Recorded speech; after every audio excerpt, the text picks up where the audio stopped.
राधे राधे। हरे कृष्णा। हरि भक्तों, जगन्नाथ महाप्रभु की एक लीला। उसी रात पुरी के राजा ने एक अजीब सा स्वप्न देखा। स्वप्न में भगवान जगन्नाथ दर्द से कहरा रहे थे। उनकी मुखकांत मुरझाई हुई थी और वे राजा को उलाहना दे रहे थे कि मेरी माँ मंदिर के द्वार पर लौटाया गया है। उन्हें मेरी माँ औषधि लेके आई थी, परंतु तुम सबने उसे अपमानित कर दिया। अब मेरा पेट दुख रहा है। क्या आपने कभी सुनी है ऐसी कहानी जिसे कि भगवान अपनी माँ के लिए रो पड़े हैं? वीडियो को पूरा देखिएगा। और राजा हड़बड़ा कर नींद की जगह पसीने से तरबतर भगवान की माँ कौन हो सकती है? ऐसा कैसे हो गया कि भक्त को मंदिर में प्रवेश तक ना करने दिया जाए? राजा को कुछ समझ नहीं आया। आखिर ये औरत कौन हो सकती है? कुछ दिन पहले एक गरीब महिला रोज की तरह सुबह सवेरे अपने थके हुए पैरों को घसीटते मंदिर की ओर चली जा रही है। उसके तन पर बस एक पुरानी सी साड़ी थी। इस संसार में उसका कोई नहीं था, ना पति, ना बच्चे, ना कोई आसपास। लेकिन इस तन्हाई में भी वह अपनी आंखों में एक अद्भुत चमक थी। वह मंदिर के प्रांगण में पहुंचकर भगवान जगन्नाथ की प्रतिमा के आगे बैठ जाती और बड़ी दीनता से कहती, लल्ला, मैंने तुम्हारे लिए कुछ भी नहीं किया तो कैसे माँ कहला सकती हूँ? प्रत्येक भोर उसकी पूजा उनकी आंखों से झरता रहता। माँ का स्नेह एक अनूठी भक्ति का परिचय देता था। बाकी लोगों के लिए भगवान जगन्नाथ पूजनीय देवता है, मगर उस बूढ़ी स्त्री के लिए वह तो लल्ला था। उसका अपना बच्चा। कुछ समय बाद मंदिर में एक खास उत्सव का दिन था। पुजारियों ने भगवान के लिए 56 भोग सजाए। उस भव्य आयोजन को देख वह महिला थोड़ा बेचैन हो उठी। इतना सारा खाना मेरा लल्ला इतना सब कुछ खाएगा तो उसके पेट में दर्द ना हो जाए? उसकी आंखों में चिंता के आंसू थे। उसे याद आया कि उसकी माँ अपनी पेट में दर्द पर उसे नीम का चूड़ खिलाया करती थी।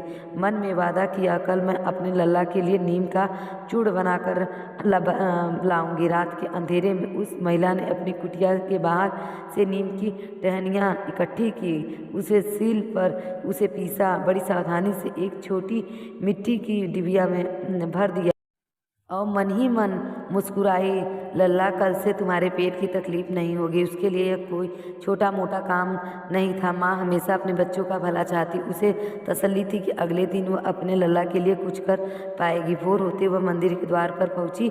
हाथों में वह छोटी सी डिबिया थी, लेकिन द्वार पर तैनात सैनिक ने उसे रोक लिया। उनमें से एक ने सख्त लहजे से पूछा, मिट्टी की डिबिया में क्या है? वह कांपते स्वर से बोली, यह नींबू का चूड़ है, मेरे लल्ला के लिए। उन्हें इतने तरह के मिष्ठान चढ़ते हैं, कहीं उन्हें पेट में दर्द ना हो जाए। सैनिक को उस पर हंसी आ गई। एक ने कठोरता से कहा, पागल हो गई है क्या? भगवान को ऐसी कड़वी औषधि की जरूरत नहीं है, कहते हैं। वो उसने डिबिया को छीन कर दूर फेंक दिया। चूड़ जमीन पर बिखर गया। महिला के दिल के टुकड़े भी मानो उसी चूड़ की तरह धूल से मिट गया। वह कुछ ना बोली, सिर झुकाए आंसू पोंछती कुटिया में लौट आई। अगर इस दृश्य ने आपके दिल को छू लिया तो अभी तक इस वीडियो को लाइक कीजिए और कमेंट में लिखिए जय जगन्नाथ जी। इधर राजमहल में राजा भगवान जगन्नाथ का स्वप्न देख चुकने के बाद चिंतित बैठे थे। वे जानते थे कि ऐसा स्वप्न यूं ही नहीं आता, निश्चित ही कोई गंभीर बात है। उन्होंने तुरंत अपने मुख्य प्रहरी को बुलाया। नगर भर में ढूंढो उस वृद्धा को जो भगवान को लल्ला कहती है। वह कहाँ रहती है, क्या चाहती है, सब पता लगाओ। तुम शीघ्र समाचार चाहिए मुझे। मैंने या मेरे लोगों ने अनजाने में भगवान की किसी प्रिय भक्त का अपमान कर दिया है। पता चला कि पिछले ही दिन मंदिर के बड़े द्वार पर एक वृद्ध हाथों में एक छोटी सी मिट्टी की डिबिया लिए खड़ी है। उसे रोक लिया गया और डिबिया का जमीन पर फेंक दिया गया। चूड़ धूल में मिल गया और वह रोती हुई लौट गई। तभी से वह कहीं दिखी नहीं। सैनिक यह बात राजा को बताई तो राजा के चेहरे पर पश्चाताप छा गया। तो वह हमारी गलती थी। भगवान ने स्वयं संकेत दिया था कि उनकी माँ का दिल टूट गया है। राजा कुछ देर मौन खड़े हो खिड़की के बाहर देखा। सूरज धीरे धीरे उग रहा है, जैसे खुद भगवान ने इस धूल का प्रायश्चित चाहते हो।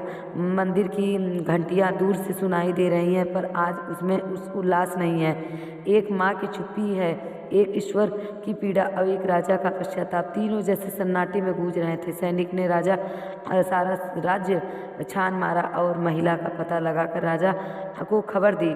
जब उसे महिला का पता चला तो वह स्वयं वहां पहुंचा। टूटे दिल से वह उस बूढ़ी स्त्री के चरण में झुक गया और बोला, माता, मुझे क्षमा कर दो, मैं अज्ञानता हूँ। तुम्हारी भक्ति ने मैं नहीं पहचान सका। तुम तो स्वयं भगवान की माँ हो। तुम्हारा अपमान करके मैंने जगन्नाथ जी को दुख पहुँचाया है। महिला की आंखें पहले तो विस्मय से फटी, फिर आंसू झलक उठे। वह बोली, मुझे तो अपने लल्ला की फिक्र है। मैंने उनके लिए नीम का चूड़ बनाया था। सैनिक ने मेरी डिबिया फेंक दी। राजा ने स्वप्न प्रेम पूर्वक उसे मंदिर चलने को कहा। इस बार मंदिर के द्वार पर फूल बिखेरे गए। सैनिक ने आदर से रास्ता दिया और पुजारी ने महिला को विनम्रता से आदर आमंत्रित किया। महिला ने दोबारा नीम का चूड़ बनाया और उसे भगवान जगन्नाथ के चरणों में अर्पित किया। कहते हैं कि उसी दिन से परंपरा की शुरुआत बनी है, जब से भगवान जगन्नाथ को 56 भोग के बाद नियम है चूड़ अर्पित किया जाने लगा। लोग उसे किसी लिंगी माता के नाम से पुकारने लगे। उसकी भक्ति और माँ का स्नेह पूरे नगर में गूंज उठा। इस तरह माँ का निश्चल प्रेम और एक भक्त की अनन्य भक्ति ने स्वयं भगवान को भी झुकने पर मजबूर कर दिया। आज की यह कथा हमें यह दिलाती है कि प्रभु के सम्मुख धन दौलत से ज़्यादा निस्वार्थ प्रेम और समर्पण का स्थान होता है। जब हम हृदय से उसको पुकारते हैं तो हमारी हर व्यथा सुनते हैं वो प्रभु। तो आज के ये वीडियो में हमें ये सीख लेते हैं, भगवान भाव के भूखे होते हैं, आपके दौलत के भूखे नहीं हैं, आपके 56 भोग के भूखे नहीं हैं प्रभु। आपके भाव के, आपके मन के जो दृढ़ता हो उसके वो भूखे हैं। जैसी आपकी शक्ति है उसी प्रकार आप भोग लगाइए, उसी प्रकार प्रभु को सेवा करिए। भगवान आपके भाव को देखते हुए वो समर्पित करते हैं और उस पूजा को स्वीकार करते हैं। तो ये थी आज की वीडियो। आपको ये कथा कैसी लगी है? अगर अच्छी लगी हो हमारे वीडियो को लाइक करें और चैनल को सब्सक्राइब करना ना भूलें। राधे राधे।